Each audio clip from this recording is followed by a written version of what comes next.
जन्म देणारी माझी पितृदेवता कोण? या विश्वात कोण आहे माझ्या दयेचा? कोण आहे माझ्या माहेरचा? चिकड्या चिकड्या दृष्टीने पकडतोय. तिथं मला पाहून दूर पळणारे दिसताय. माझ्या प्रश्नांचं उत्तर कोणी देऊ शकत नाही.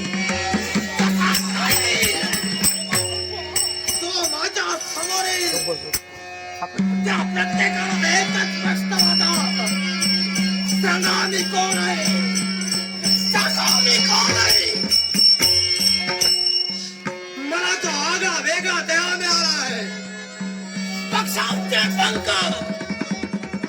वादाचे बाण, द्वादश योजने उंच भरारी घेण्याची क्षमता,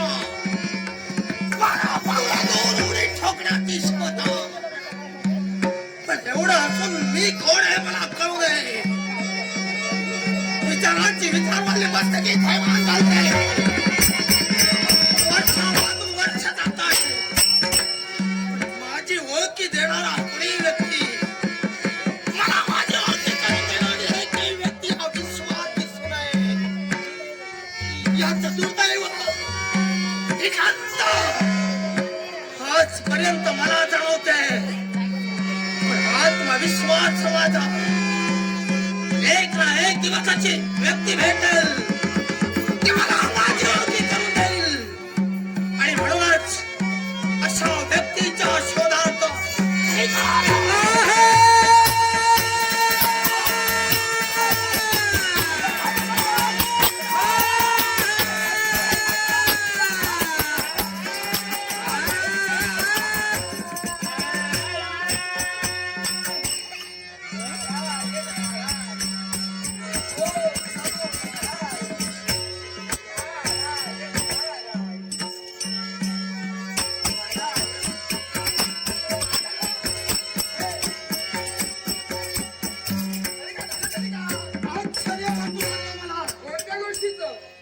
तुमच्या मुखातून शब्द ऐकले.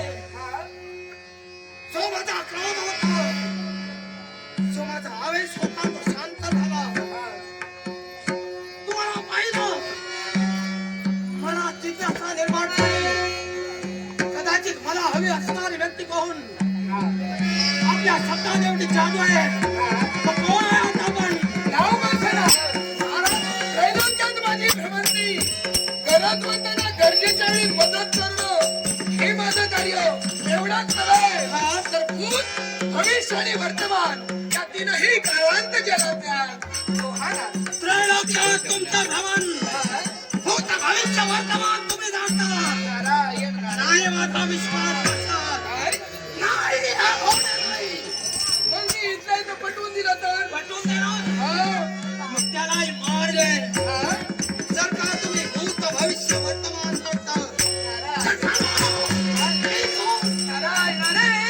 तू म्हणजे कुठे सामान्य नाहीये. ब्राह्मण कुळात तुझा जन्म झाला. तू एक ब्राह्मण ऋषी आहे.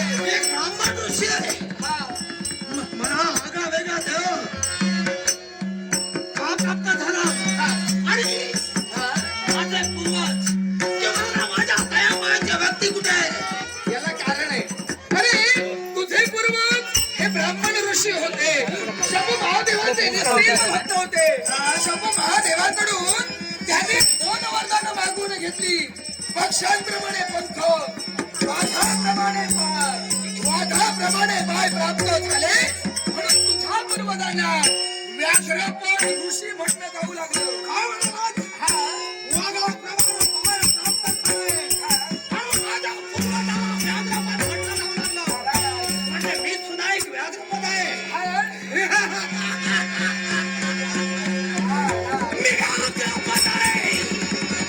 होय, मी व्याघ्रपद आहे. मी आले मला माझी होती. माझ्या पूर्वजांचं काय झालं? अरे हिरण्यकशिपूचा राज करता राजा अरुण ध्वजाला तुझ्या पूर्वजांचा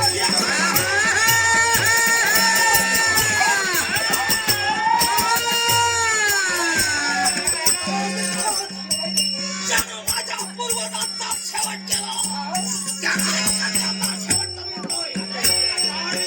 पूर्वजांच्या वधाचा बदला घेण्यासाठी त्या राजकारण्यापर्यंत जातोयस खरा, पण तो राजकर्ता आता जिवंत नाहीये. म्हणजे माझा प्रोत्साहन माझा सुरात्री अर्धवट राहणार काय? अरे त्या राजकर्त्याचा पुत्र राजा स्नेहध्वज ते राज्य चालवतोय, म्हणजे बदला तू घेऊ शकतो. त्या राजकारण्याचा पुत्र आहे जिवंत. मग त्या पुत्राचा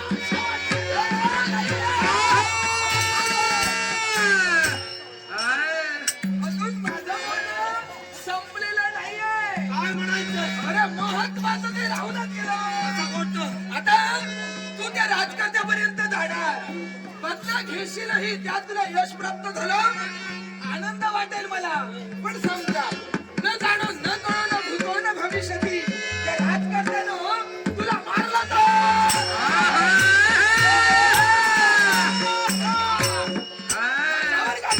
काय म्हणालात? त्या राजकारण्याची एवढी हिंमत मला मारू शकते? कारण त्या राजकारण्याच्या हाती तुला मरण असलं तर राजकारण्याच्या हाती माझं मरण. मग सांगा, माझं मरण कसं आहे? माझा मृत्यूंचा कसा आहे? नक्की तुझं मरण कसं आहे? आगळ्या वेगळ्या प्रकारचं तुझं मरण आहे. सहजासहजी तू मरणार नाहीये. अरे त्रिभुवनाचा भार घेणारा पशु ज्यावेळी निर्माण होईल, त्रिभुवनाचा भार घेणारा पशु ज्यावेळी निर्माण होईल, त्या पशुमध्ये पंचतत्व समाविष्ट होऊन पंचतत्वांचा नायक त्या पशुवर आरूढ झाल्यानंतर आपल्या हाती असणाऱ्या शस्त्राकरवी ज्यावेळी तुझ्यावर आघात करेल, त्याचवेळी तू मरणार. नारद, काय म्हणालात? त्रिभुवनाचा भार एका सामान्य पशुवर येईल आणि गावाचा पशु पंचतत्व सामावलीत जातील. आणि असं जर का घडलं आणि त्यावर जर का विश्वाचा नायक बसला आणि त्याने माझ्यावर आघात केला तर मला मृत्यू. पण नारद, त्रिभुवनाचा भार एका पशुवर राहू शकत नाही. या व्याघ्रपदाला मृत्यू नाही. असं काही घडणार नाही, तरी देखील त्या देवतांना अगदी जवळून मी ओळखतो.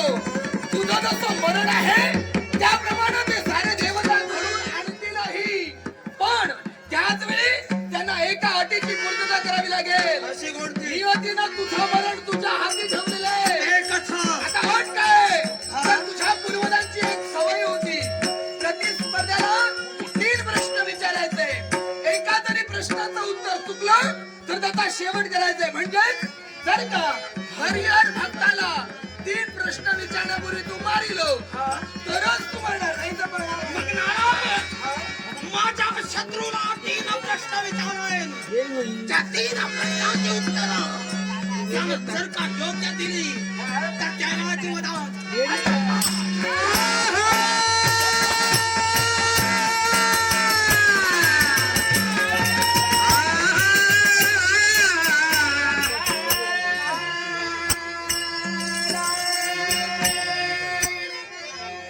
हे देवा, तुझ्या इच्छेनं तुझ्या आशीर्वादानं मी या कलह नाट्याला प्रारंभ केला.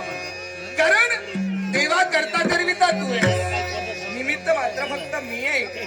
गजाननं भूत गणादी सेवितम कपित्त जम्बू फल चारु भक्षणम उमा सूतम शोक विनाशकारिणम नमामि विघ्नेश्वर पादपद्मे. हे सुख करता दुःख हरता तुझा आशीर्वाद माझ्या पाठीशी राहू दे. गजा